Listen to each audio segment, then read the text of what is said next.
पताई हद तुरावा के फर अब नहीं पियो गौरा कहियो जहर नशवा पताई हद तुरावा के फर अब नहीं पियो गौरा कहियो जहर चालू नहीं हरवा करुसी के छन छन छन छन के करा के करबो परेशान गौरा बिना शिव कैसन बोला के करा के करबो परेशान गौरा बिना शिव कैसन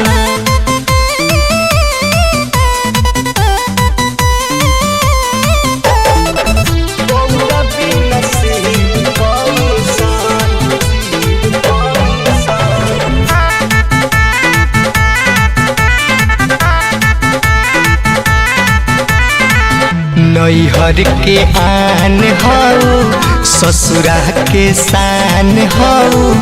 दुनिया जहान हऊ शिव जी के मान हऊ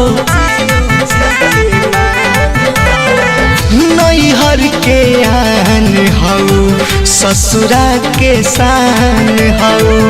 दुनिया जहान जाने शिव जी के मान हऊ तू ही नहीं रहबो बतिया के करा से कहम हो कहम के करा के करबो परेशान गौरा बिना शिव कैसन बोला के करा के करबो परेशान गौरा बिना शिव कैसन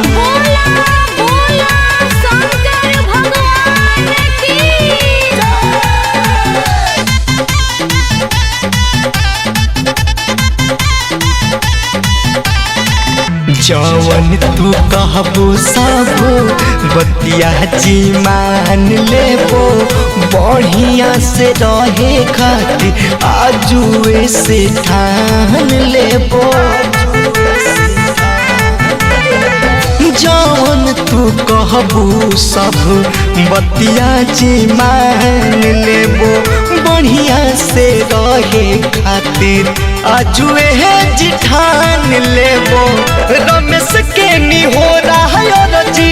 लिखे सरगम सरगम के करा के करबो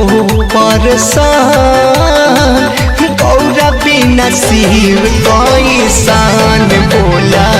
के करा के करबो परेशान गौरा बिना शिव कैसन।